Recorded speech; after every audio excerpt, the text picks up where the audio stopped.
Hello, welcome to another tonalist landscape oil painting demonstration. This is your painter in residence, M. Francis McCarthy. And the painting I'm bringing you today is called Tides Out. It's a 3.5 by 5 inch little mini, and I painted this last month and really like this painting. Really happy to share it with you. Now, you maybe noticed the board looks kind of different and interesting, and what I did there was mostly because the subject matter that I wanted to paint and the board I had available, I kind of wanted things a little more cool. And the board that I had handy, it was a real hot kind of burnt sienna. You know, burnt sienna can range a lot, and this was pretty hot. And so what I did was I toned it down with a paper towel and a bit of a raw umber acrylic paint prior to my painting session. It doesn't take hardly any time at all for that to dry, and that's a great approach. Um, you know, especially you want to give yourself as every bonus and benefit that you can by working on an interesting color that's going to support your painting, and interesting texture in this case too. So. Now, what we're doing with the underpainting color that I'm brushing in there, that is it's a bit of ivory black with the it's the Mars Violet, and it took me a while to remember that well, because I seldom work with it because I really think it's beautiful and I love the way this looks, and I thought, what a compliment to that board color, and I was really into it. But when the reason I don't work like this very often, even though I think it's now, I think it'd be fine to do that and let it dry for a few days. Then not going to be an issue. But in this case, I just jumped right in and started doing the painting. So what I have to do there is lay in the darks, and usually I like to lay in my darkest darks very thinly, and you would probably have heard me say that in many a video, but in this particular case I had to come in with them real thick and then kind of count on laying the greens on top. So when we get to that bit, we'll talk about that some more. But the blues, I thought, you know, I love to always have a bit of blue underneath, and this sort of progression here, it's almost textbook, you know, a darker, richer, a little more muted blue on the top, a little more of your middle tone blue in the middle. And then at the bottom we start bringing in tones like a yellow ochre and a bit more titanium white and things to get things evened out. Yeah. Um, I was working with a student this week, and we were talking about skies, and you know, I got some tips for you there if you're interested, since you know it's it's always there. A lot of times it's interesting, a lot of times it's not, but if you look at clouds, they always have a combination of warm and cool grays, and even in a sky that doesn't seem to have much going on, you can play those up. So you can go extra warm with the warm grays and extra cool with the cool grays. Now, for my warm grays, I like if I'm going with a more limited palette, I would still have my raw umber there. I would use that. That would be my go-to because it's warm and it's great tannish gray tone just with white by itself. Support that with a little bit of Mike's Gray, which is my titanium and zinc and ivory black mixture that I always have on my palette. And that's a great warm gray. And then for the cool gray, I can really use that Mike's Gray because the titanium is quite cool. The one that's the regular titanium, the titanium buff, of course, is fairly warm, and you know, a great topic for its own conversation actually. But yeah, and so the basic, now that, the cool grays, you can play in a little crimson, maybe a little diox purple, you can bring in all kinds of colors. The warm grays, you can start bringing bits of cadmium orange or yellow ochre. Yellow ochre I bring in across the board. So yellow ochre is mostly on my palette because of skies, you know. All right, well, we're going to have an ad for the book coming up, and it's been a great week for shipping the book. Shipped it all over the planet, got lots of orders, and thank you for your support. I really appreciate it. It contains, all the painting knowledge that I accumulated when I went on my tonalist journey. There was plenty of books out there on painting in an impressionist manner, but I had to really teach myself how to get the sort of effects that I was interested in, which was guys like you know George Ness and John Francis Murphy and Charles Warren Eaton and people like that. By the way, on my channel, if you go to the playlist section, there's I don't know, maybe 100 studies of me doing a George Ness there in the playlist. You can just go to town. So M. Francis, all day, all night. Wait, that has a familiar ring to it. All day, all night, yeah.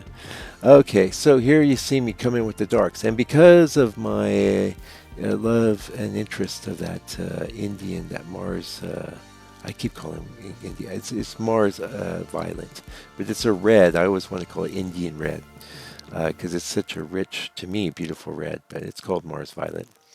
And I have two versions of it. They're the same color. The Winsor Newton one is the same as the version that's Daler Rowney, and that's not Daler Rowney Georgian. That's regular Daler Rowney. It's not an expensive pigment.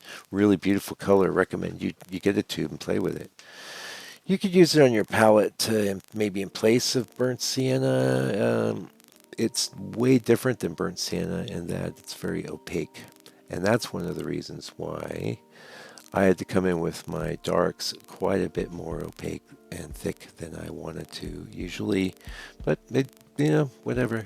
That's painting for you. You have things come up and you deal with it. And what I recommend you do is you just relax and have an attitude of professional experimentation. How about that? Like you kind of accumulate knowledge and processes, and ways to go about doing things. But every scene is different, the color's different, and most importantly, I think you're different every day from moment to moment. You're actually, a bit more different than you think. And that's another reason why I think it's good to make paintings. And like this painting didn't take very long. And oh, by the way, you can check this out in the members area.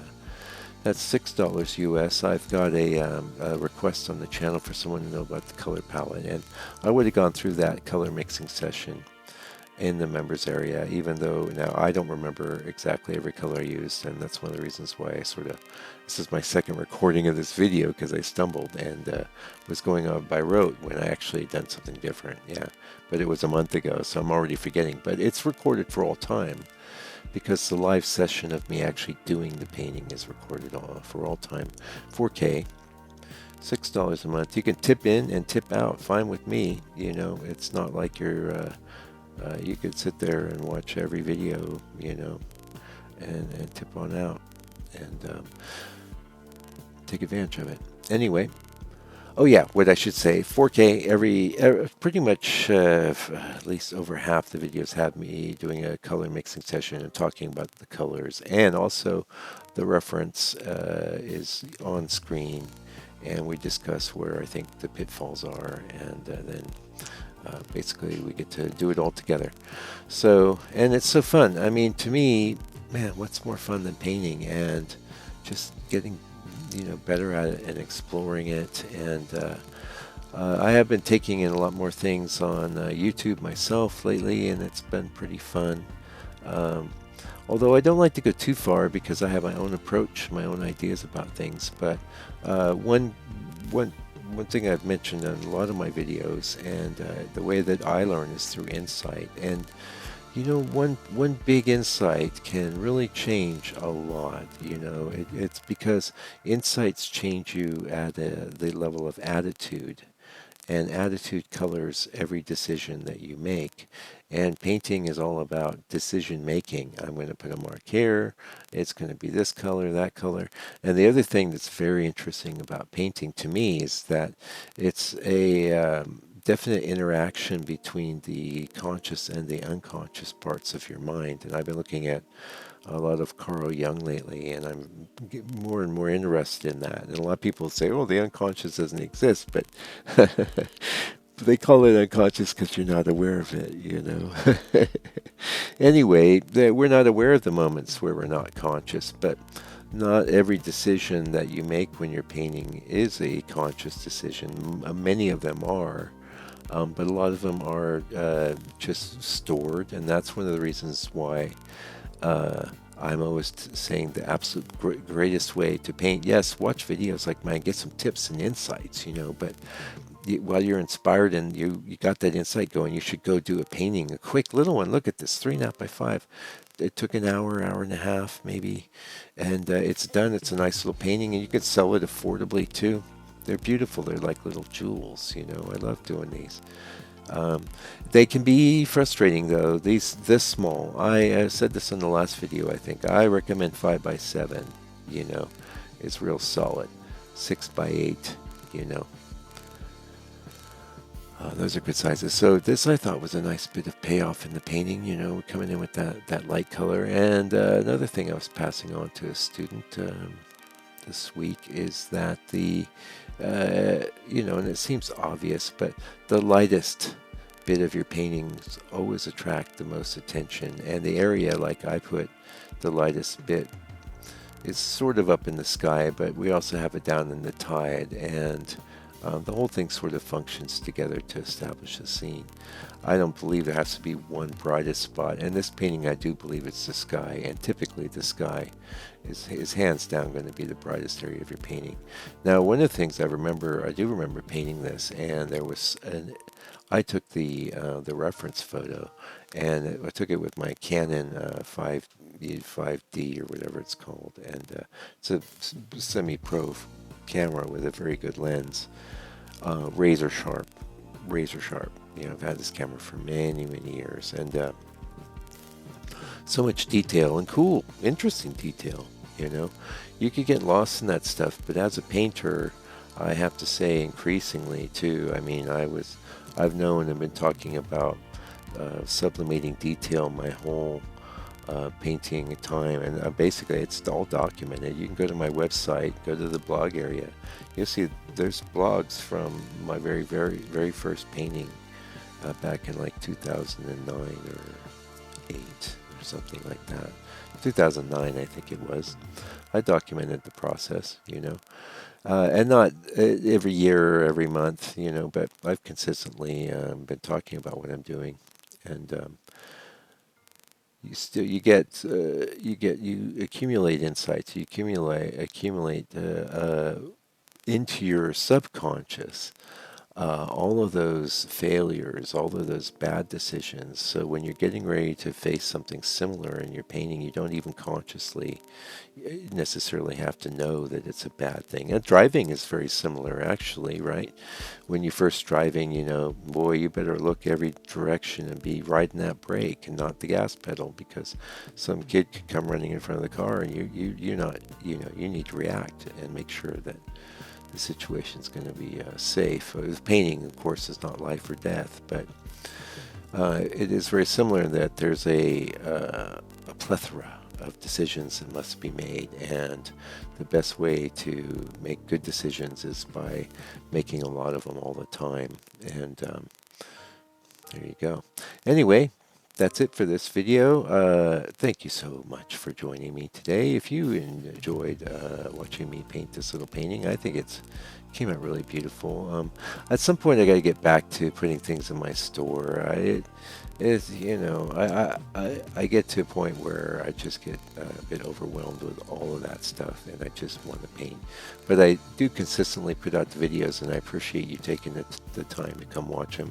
And I appreciate you, those of you that have bought the book and you know, and had interest in my videos and other things. So until I come back with another video for your edification, hopefully for your edification and enjoyment, take good care, stay out of trouble. God bless you and your family.